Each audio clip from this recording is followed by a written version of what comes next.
Joel Guy Jr., 28, murdered and dismembered his parents and attempted to dissolve their bodies in chemicals after they told him that they would no longer pay his bills. He stabbed his father at least 42 times and his mother at least 31 times. He was found guilty of both murders and sentenced to life in prison.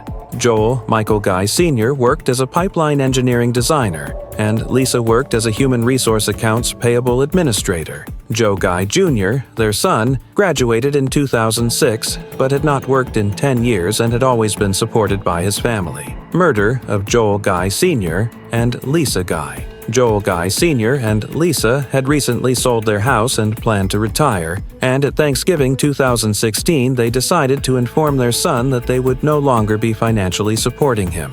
Guy did not support the decision and stabbed them to death. Guy attacked his father with a knife in the exercise room on the second floor on November 26th while his mother was out shopping at Walmart. Joel Sr.'s clothes were cut from his dead body and left near where he was killed, indicating a struggle. When his mother returned home, she went upstairs, where Guy attacked her with a knife, severing 9 of her ribs. Guy also cut her clothes from her body and left them near where she was murdered in order to clear the evidence. Guy cut his father's hand at the wrist and left it on the floor in the exercise room, whereas he cut his mother's head, which had been carried down the stairs, and heated it in a pot on the stove. During the trial, the forensic examiner testified that her head was not only cut, but also broken off with force. Both victims' arms and legs were also amputated, Joel Sr. at the waist and Lisa at the knees. Their limbs and torsos were then placed in a chemical-filled bin to dissolve their bodies.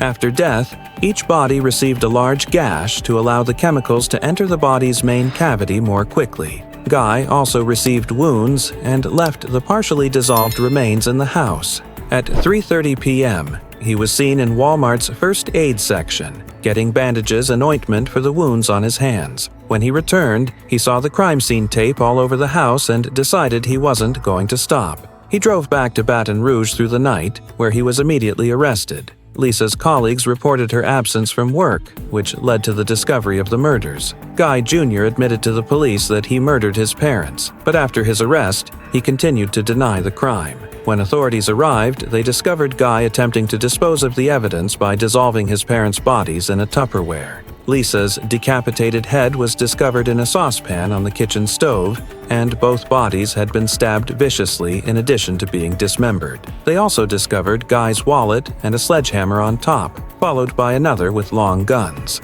A pot was also boiling on the stove downstairs, and the stove was left on. The groceries which Lisa brought from Walmart were at the bottom of the stairs. They then ascended the stairs, accompanied by an intermittently barking dog. They could then see Joel Guy Sr.'s dismembered hand on the floor by looking down a hallway, and they discovered the dismembered corpses in solution in a bathroom. Sewer line cleaner, a bag of baking soda, liquid firebrand drain cleaner, muriatic acid, a drain opener, lye, food-grade hydrogen peroxide, bleach, and a bleach sprayer were among the other items discovered upstairs. Investigators also discovered a note in an open suitcase with the name and address of an Ace hardware store in Louisiana, as well as a notation about sewer line cleaner. Trial of Joel Guy Jr.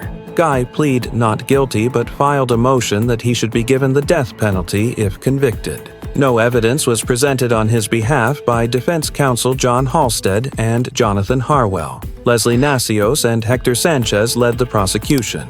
After mercilessly killing them, he carved up their corpses and put body parts in 2 containers. The killer put Lisa's body parts in one and Joel's yours in another, and then he covered them with a corrosive substance and left them there to liquefy into some sort of diabolical stew of human remains, prosecutor Leslie Nacios said. While describing what the culprit did to his mother, she said, "He got out a stock pot, placed her head in the pot, filled it with liquid, carried it over to the stove, covered it, turned on the stove, and left it there to cook." It was later revealed that Joel had also kept a diary detailing his revenge plot, with one of the entries stating, "Get killing knives, quiet, multiple sledgehammers, crush bones, bring blender and food grinder, grind meat." The detective who made the gruesome discovery described it as the most terrifying thing he had ever seen in his life of police work. Joel was found guilty and sentenced to life in prison after a 4-day trial. He was also convicted of the abuse of a corpse.